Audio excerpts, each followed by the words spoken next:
ከ250 ሺህ ብር በላይ ነው የተሰረቀችው። ሰላም ሰላም፣ እንዴት ናችሁ ቤተሰቦቼ? ሁሉ ሰላም፣ ስራ፣ ህይወት እንዴት ይዟቸዋል? እኛ ጋር በጣም ቆንጆ ነው፣ እግዚአብሔር ይመስገን። እንዴት ናችሁ ቤተሰቦቼ? ያው እንግዲህ እንደተለመደው ከረጅም ጊዜ በኋላ ተመልሻለሁ ማለት ነው። እውነቱን ለመናገር ይሄን ያህል እጠፋለሁ ብዬ አላሰብኩኝም ነበር። ያው እንግዲህ ሁላችሁም እንደምታውቁት እናትነት ትንሽ ይከብዳል። ማማዬንም ትንሽ ላሳድግ እስቲ ከሚዲያውም ጠፋ ብዬ ልጄ ላይ ትንሽ ትኩረት ማድረግ ፈልጌ ስለነበረ ነው። አሁን ግን እግዚአብሔር ይመስገን ማማዬ በጣም አድጋለች። አሁን እንግዲህ ጥርስ የምታወጣበት ድክ ድክ የምትልበት ጊዜ ደርሷል ማለት ነው። ከዚህ በኋላ እንኳን ትንሽ ነገሮች ስለሚቀሉኝ አልጠፋም እመጣለሁ ማለት ነው። እንዴት ናችሁ? የእውነት ማርያምን ነው የምላችሁ፣ በጣም በጣም ከምነግራችሁ በላይ ናፍቃችሁኛል። በጣም ናፍቃችሁኝ ነበር። ስለተመለስኩኝ እጅግ በጣም ደስ ብሎኛል። እንግዲህ እናንተም ደስ እንደሚላችሁ ተስፋ አደርጋለሁ። ሲቀጥል ደግሞ እውነት ለመናገር እንድመለስ ያደረገኝም የእናንተ ኮመንት ነው። እስቲ አብዛኞቻችሁ በቪዲዮ ነይልን ስትሉ ነበር። እንግዲህ ከዚህ በኋላ በቪዲዮ ተመልሻለሁ ማለት ነው። የማማዬ ቪዲዮ ያው ሁላችሁም እንዳያችሁት ከ200 ሺህ በላይ እይታን አግኝታለች። እጅግ በጣም ነው የማመሰግነው። እግዚአብሔር ያክብርልኝ። ሁላችሁም መልካም ምኞታችሁን ስገልጹላት ነበረ እና በጣም ነው የማመሰግነው። ትንሽዬ ሾርት ቪዲዮ ለቅቄ በጣም ታይቶ ነበር። በጣም ነው የማመሰግነው። ሁሌም በእናንተ እንደምተማመን ታውቃላችሁና አመሰግናለሁ። እግዚአብሔር ያክብርልኝ። ለሁላችሁም ኮመንት ለጻፋችሁልኝ ላያችሁ በሙሉ እግዚአብሔር ያክብርልኝ። እውነት ይሄን ያህል የሚወደኝ ሰው እንዳለ ራሱ ማወቄ በጣም እጅግ በጣም ደስ ብሎኛል። ዛሬ እንግዲህ ያው የተለየ ነገር ልላችሁ አይደለም የመጣሁት፣ እንደተመለስኩኝ ልነግራችሁ ነው። ያው ቪዲዮ ለመስራት እሞክራለሁ። በእርግጥ የጠፋሁበት ምክንያት አንድም ናት በጣም ስራ ቢዚ ሆኖ ስለነበረ እኔና ማማዬ ብቻ ነበርን። ለዛም ነው ቪዲዮ ብቻ መቅረጽ ደብሮኝ ነበረ። አሁን ግን እሱም ትንሽ ጊዜ ስላገኘ እሱ ባያገኝም እኔና ማማዬ እንመጣላቸዋለን ማለት ነው። ግን አሁን ግን በጣም በጣም ከእናንተ እርዳታችሁን እንፈልጋለሁ። እውነት ለመናገር ረጅም ጊዜ ጠፍቼም ስለነበረ ያው እንደምታውቁት ቻናሌ በጣም ሞቷል ማለት ነው።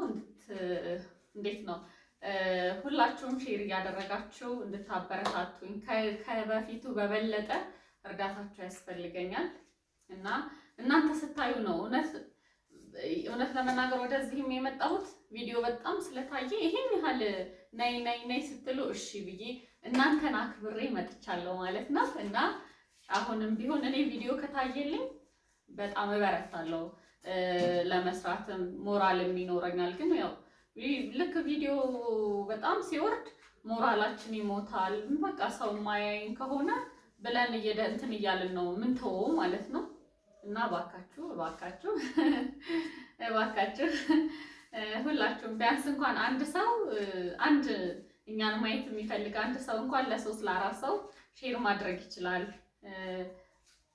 እንዲያዩት ማድረግ ብዙ ሰው ጋር እንዲደርስ ማድረግ ይችላል። እና እሱ ነገር ላይ በርቱልኝ። አሁንም ቢሆን ሰብስክራይብ እያደረጋችሁ አበረታቱኝ፣ ላይክ እያደረጋችሁ ሁሌም እንደምላችሁ አበረታቱን። እኔና ማማዬ ናፍም ያው እንግዲህ በሰፊው እንመጣለን ብዬ አስባለሁ። ቪዲዮ ቆንጆ ከታየ እኔም አልጠፋም እመጣለሁ ማለት ነው።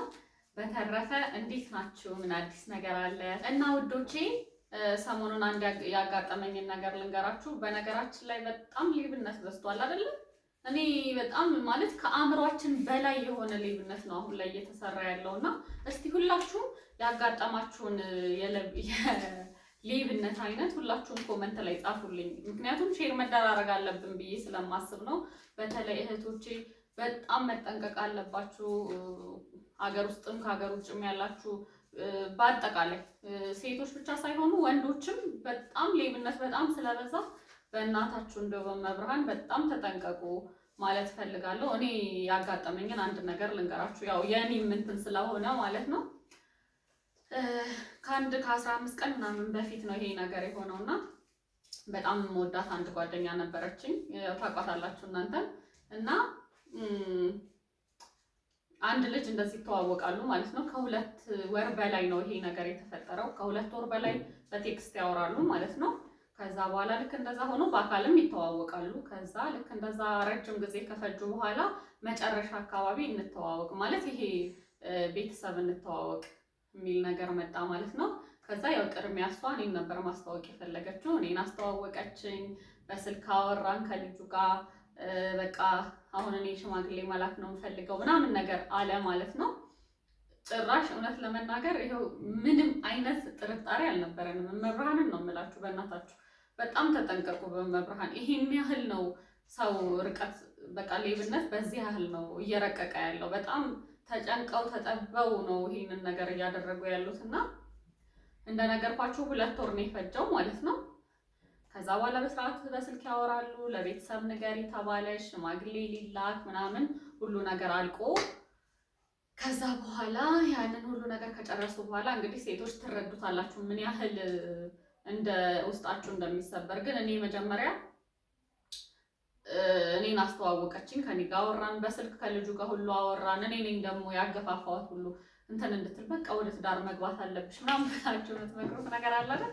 እንደዛም ስለነበረ ተዋወቅን፣ ከኔ ጋር አወራን። ከዛ በኋላ ግን ልታገኘው በስንተኛው ቀን ነው ልታገኘው ሄደች ማለት ነው። ከዛ ልክ እዛ ስትሄድ አገኘችው፣ ግን እንደጠበቀችው አላገኘችው ማለት ይሄ ቅዝቅዝ አለባት ሲያገኛት ማለት ነው። እና እያንዳንዱን ነገር ያው ሁላችሁም ፍቅር ውስጥ ስትሆኑ የምታውቁት ነገር ነው። እና ያላትን አካውንቷ ላይ ያላትን ብር ያውቃል፣ ስልኳ ምን አይነት እንደሆነ ያውቃል፣ ሁሉንም ኤቭሪቲንግ፣ ሁሉንም ነገር። ምክንያቱም ልታገቡት የተዘጋጃችሁትን ሰው ምክንያቱም ምንም ልትደብቁት አትችሉም። እና ሁሉን ነገር በደንብ ያውቃል ማለት ነው። ሙሉ ነገር ሲያጠና ነበረ። 2 ወር ሙሉ ሲያጠናት ነበር ልጅቷን ማለት ነው። እና ምንም አይነት ነገር እንድንጠራጠረው አላደረገም። እንኳን ሌባ ነው ልንል በጣም ጥሩ ልጅ ነው ደስ ሲል ምናምን እያለ እዛ እኔም በቃ ጓደኛዬ ልትሰበሰብልኝ ነው ብዬ በጣም ደስ ብሎኝ ካፌ ተገናኝተው ምሳ ሊበሉ ተቀጣጥረው ነበረ። ምሳ ሰዓት ነው የተቀጣጠሩት። ከዛ እንግዲህ ቀን ነው ተገናኙ። ከዛ ምሳ አዟል ምናምን፣ እሱ ምሳ አዞ ነው የጠበቃት። ከዛ በኋላ እጅሽን ታጠቢ ያላት ማለት ነው። ተነስታ እጇን ታጠበች።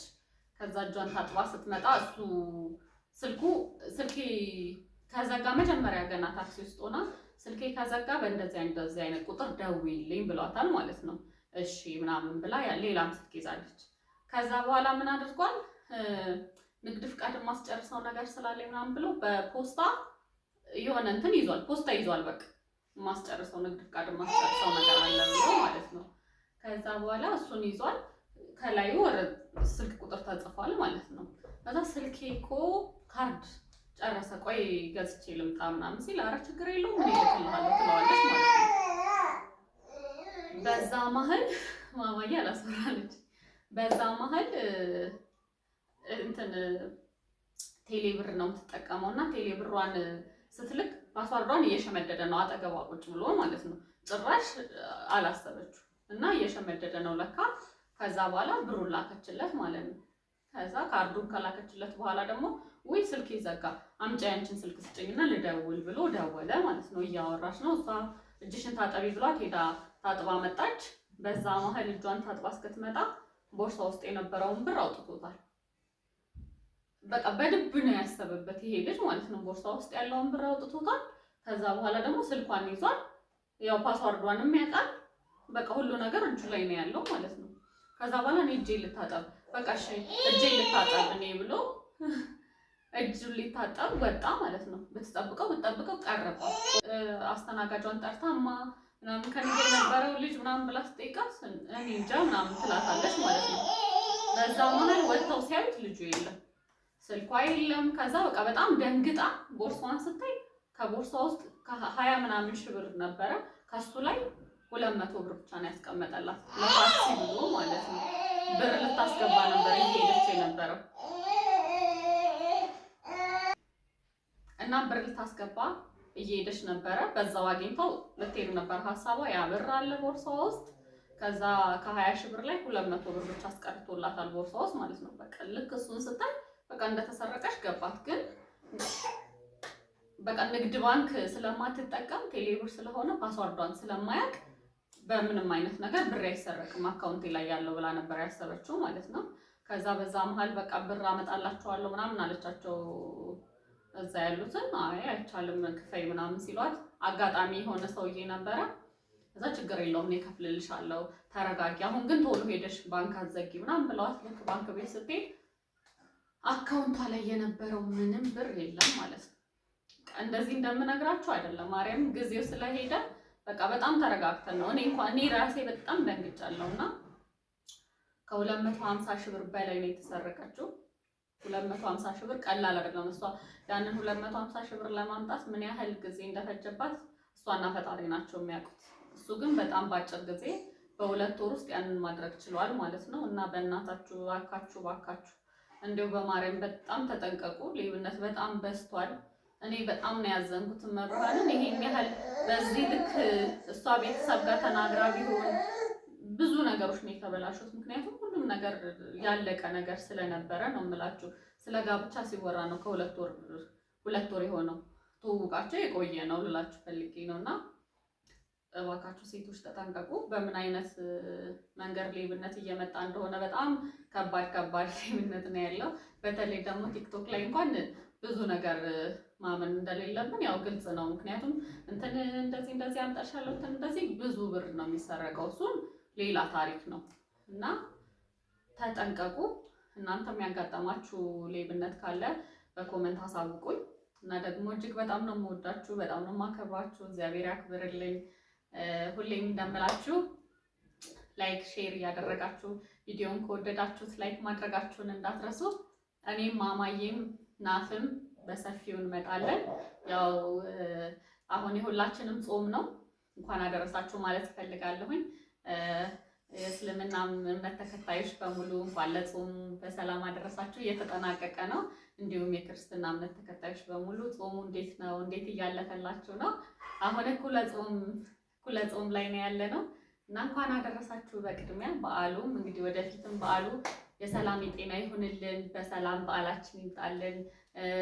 እንዲሁም የእስልምና እምነት ተከታዮች በሙሉ እህቶቼ፣ ወንድሞቼ በአጠቃላይ በዓላችሁ ደርሷል። እንኳን አደረሳችሁ። በቅድሚያ ጾሙንም የሰላም የጤና ያደርገላችሁ። በዓሉን ቆንጆ ሆኖ ይለፍልን፣ ቆንጆ ሆኖ ይምጣልን ማለት ይፈልጋለሁ። እንግዲህ ዛሬ ያው ብዙ ነገር ልላችሁ አይደለም የመጣሁት፣ እንደተመለስኩ ልነግራችሁ ነው። በጣም ነው የማመሰግነው፣ በጣም ነው የምወዳችሁ። እግዚአብሔር ያክብርልኝ። ስለምትወዱኝ ስለምታበረታቱኝ በአጠቃላይ በጣም አመሰግናለሁ። ወዳችኋለሁ። ቻው